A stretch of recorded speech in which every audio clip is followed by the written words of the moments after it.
Caractériser la situation humanitaire au nord du Mali, elle est grave, préoccupante. Comment est-ce que vous la jugez? Avec l'occupation du nord, cette partie du Mali a connu toute forme d'exaction, de prévention des droits, avec les conséquences évidemment d'insécurité. Insécurité alimentaire, une insécurité nutritionnelle et une insécurité sanitaire.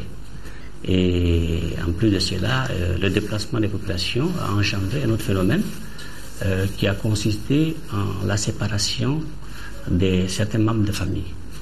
Et donc pour dire qu'aujourd'hui, avec cette recrudescence des affrontements qui se passent au nord, il y a que les populations ont presque tout perdu, sauf peut-être la pauvreté qui était là, ce qui fait qu'ils vivent dans une certaine précarité sans précédent. Et les combats continuent. Un responsable de votre mouvement, le CICR notamment, disait que la situation était encore très instable. Dans cette instabilité, comment est-ce que vous évoluez? Vous arrivez à évoluer quand même sur le terrain? Ça vous laisse travailler? Aujourd'hui, nous arrivons à travailler, mais pas à plein régime. Parce que ce qui est surtout caractérise la zone, c'est qu'il y a, comme on dit, même l'insécurité physique. Parce que vous comprenez que il y a déjà des engins explosifs qui sont abandonnés et des attentats qui sont possibles. Et par rapport à tout cela, il est nécessaire que nous prenions un peu plus de précautions. Ce qui fait que la liberté de mouvement que nous avions auparavant s'est un peu aménusée. Mais nous nous réorganisons par rapport au déroulement des événements et nous arrivons aujourd'hui à aller dans la plupart des régions et certains cercles, sauf à Kidal. Actuellement à Kidal, par rapport à la ville de Kidal, non. Mais au nord, un peu plus haut vers l'Algérie, à Tinzaouaten, nous sommes très actifs à ce niveau, et avec le CICR évidemment, et par rapport à certains déplacés qui sont aussi dans d'autres sites que nous assistons aujourd'hui. Qu'est-ce qui vous permet d'être dans d'autres zones du nord et de ne pas être à Kidal aujourd'hui? C'est simplement parce qu'à Kidal, il y a les opérations militaires qui se déroulent de façon assez conséquente. Ce qui fait que nous ne sommes pas très expansifs parce que nous demandons l'autorisation aussi aux partis en conflit pour intervenir. Et c'est une chose qui n'est pas aisée du côté surtout des rebelles. Si du côté de l'armée et du côté des forces qui sont venues aider le Mali, cela est possible, de l'autre côté, ça pose un petit peu de problème. Votre liberté de mouvement dans le cadre de votre mandat n'est pas toujours garantie? N'est pas toujours garantie, surtout quand une situation comme ça se pose où nous n'avons pas, par rapport à la réponse à cette catastrophe-là, prévu que ça se déroule comme ça. Et on aurait pu peut-être, si les forces avaient été plus ou moins égales, qu'on puisse... mais aujourd'hui, c'est que les gens sont en débandade. Et vous savez, dans une situation comme ça, mieux vaut ne pas se hasarder, sinon ça tirera de tous les côtés. Est-ce que vous avez réussi quand même à maintenir une présence permanente dans cette zone malgré les 9 mois d'occupation? La force principale de la Croix-Rouge, du mouvement dans son ensemble, c'est un peu son réseau de volontaires. Et ces volontaires, c'est des membres même de la communauté. Ce qui fait que c'est à ce niveau que nous recrutons, c'est à ce niveau que nous fidélisons. Et dès qu'il y a des activités, c'est les mêmes personnes qui sont tout de suite réactivées et mobilisées. Et nous avons certainement perdu quelques camarades volontaires, soit parce qu'ils se sont déplacés avec les populations par peur, ou parce que par l'appât du gain, certains aussi sont enrôlés. Ils sont partis avec les rebelles. Sont partis avec certains mouvements armés. Mais il y en a des plus fidèles qui sont restés, qui sont aujourd'hui en train de se reconstruire pour reprendre le flambeau, pour être encore plus actifs. Parmi les activités donc, que vous menez, il y a l'assistance, le secourisme. Qu'est-ce que vous réussissez à faire présentement dans ce cadre, en marge des opérations militaires? Ce que nous avons réussi jusqu'ici, c'est quand même de pouvoir convoyer certains blessés avec le CICR vers des centres de soins. Nous avons réussi parce que la population civile peut être concernée par ces frappes-là. Nous avons réussi à organiser cette évacuation, ces secours d'urgence. Nous avons aussi réussi à mettre à disposition des centres certains lots de médicaments et des kits de chirurgie. Vous faites, si je comprends bien, de l'assistance aux populations civiles victimes des combats, mais est-ce que vous intervenez côté militaire, Côté militaire, nous n'avons pas intervenu encore parce que nous sommes auxiliaires des pouvoirs publics. C'est sur la demande expresse du ministère de la Défense que nous pouvons venir en appui, mais en tant que secouristes, pas dans le cadre des soins, mais dans le cadre des brancardiers, dans d'autres situations. Mais nous le faisons dans le cadre du respect des droits internationaux humanitaires parce que vous savez que nous avons des principes de neutralité, d'impartialité. Ça veut dire que même si nous avons été appelés par l'armée régulière, nous pouvons aussi porter secours assistance aux blessés de l'autre côté, qui ont les mêmes droits en pareille circonstance. Mais pour le moment, nous ne sommes pas à ce niveau. Nous sommes au niveau de la population civile, mais nous avons réussi à visiter avec notre partenaire les prisonniers qui ont été faits prisonniers pour un peu nous enquérir de leurs conditions de détention. Ça aussi, c'est extraordinaire dans le cadre du respect des droits internationaux humanitaires. Vous nous parlez donc de cette population civile qui a presque tout perdu, sinon perdu beaucoup de choses quand on voit des villes comme Gao un peu en ruine. Alors, comment est-ce que vous évaluez les besoins humanitaires de la population restée sur place? Est-ce qu'ils sont aujourd'hui importants? Aujourd'hui, nous le faisons par nos volontaires toujours, qui sont restés sur place et qui, dans un pareil cas, après la période d'urgence, font de ce qu'on appelle un peu une étude EVC, évaluation des vulnérabilités et des capacités, pour nous permettre d'agir. Mais j'avoue que par rapport à la situation qui se prépare aujourd'hui, par rapport à l'effondrement de toute l'économie dans ces régions, nous sommes à même aujourd'hui de considérer que tout le monde est dans la même disposition. Parce que vous êtes riche en général au Mali et plus particulièrement dans cette partie du pays, on accepte de partager. On partage jusqu'à la pauvreté, comme je disais. Alors ça veut dire que aujourd'hui, on peut considérer que tout le monde est dans cette nécessité d'être aidé. Et nous participons justement à faire en sorte que la population, dans sa totalité, puisse avoir satisfaction par rapport aux besoins les plus élémentaires. Est-ce que vous avez déjà réussi à intervenir au niveau de cette population ou alors vous êtes encore dans l'évaluation? C'est une chance. Quelques jours avant que le système ne se bouleverse comme ça, nous étions très actifs.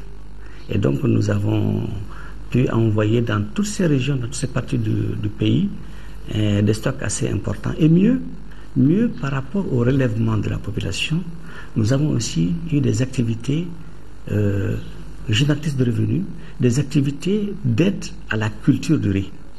Je sais que nous avons permis, par exemple, de cultiver aujourd'hui 1000 et quelques hectares dans le périmètre de Tombouctou.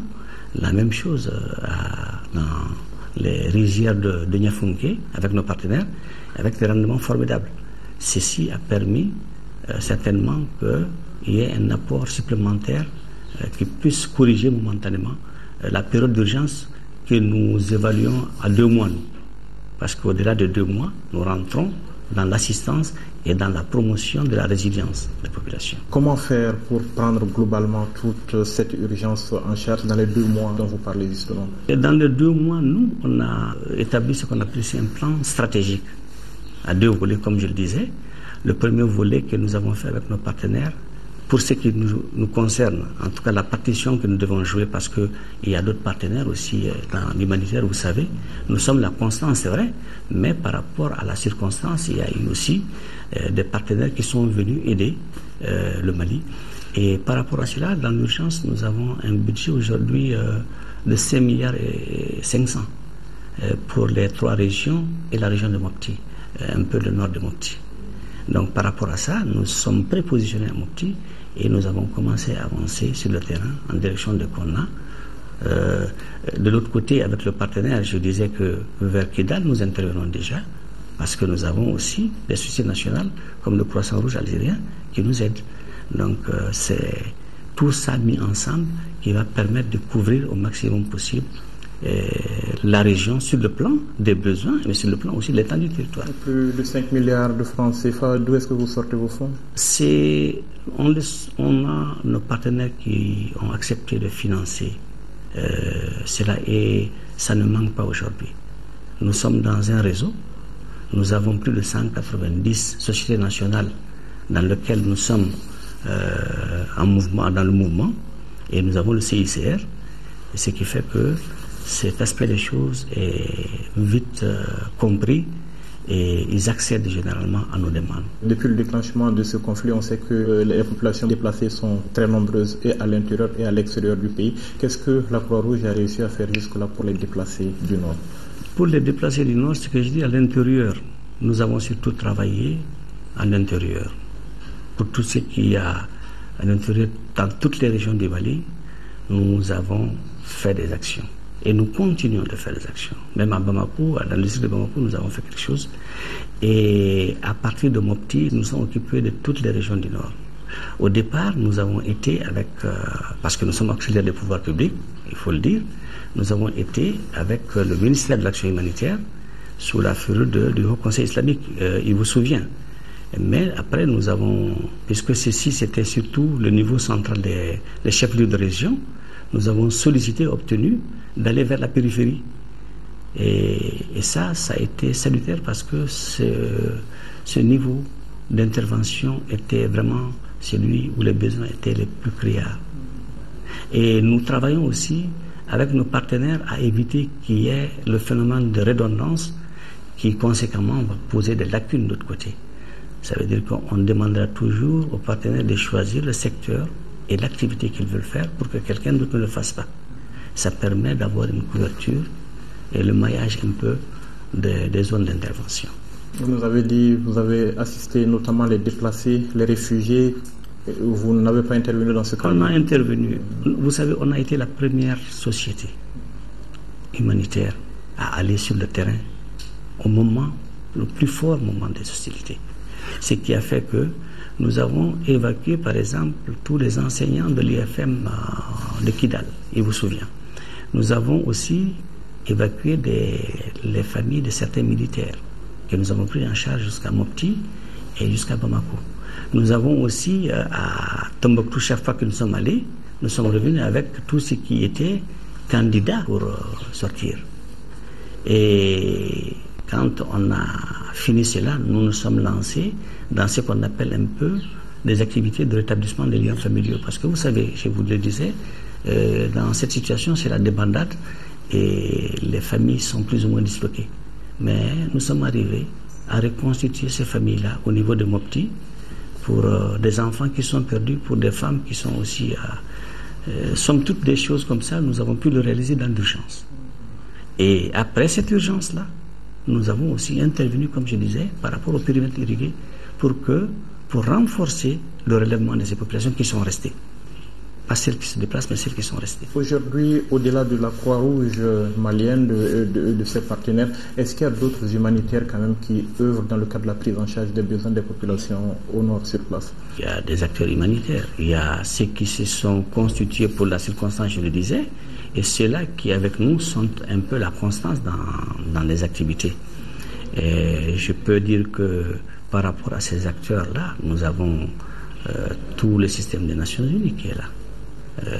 Nous avons en plus tous les autres médecins du monde. Nous avons Action contre la faim, pour ne citer que ceci, mais nous avons aussi des associations de droit public malien. Nous avons Cri de Cœur, nous avons le Coren, tous qui sont actifs, qui ont déjà fait beaucoup de choses avec nous et sans nous. Et quand vous voyez cette mobilisation, est-ce que ça vous rassure? Est-ce que vous croyez que c'est suffisant aujourd'hui pour prendre en charge les besoins humanitaires de la population du Nord? Oui, ça, c'est déjà beaucoup de choses. Ce n'est jamais suffisant. Et ça, c'est encore les acteurs humanitaires. Mais le premier acteur humanitaire, qui est l'État, est en train de mettre les bouchées doubles. Vous avez compris que ça fait beaucoup de choses à ce niveau-là. Et nous, on accompagne l'État. Et par rapport à cela, la grosse partie de la charge revient à l'État qui est en train de s'acquitter de façon honorable.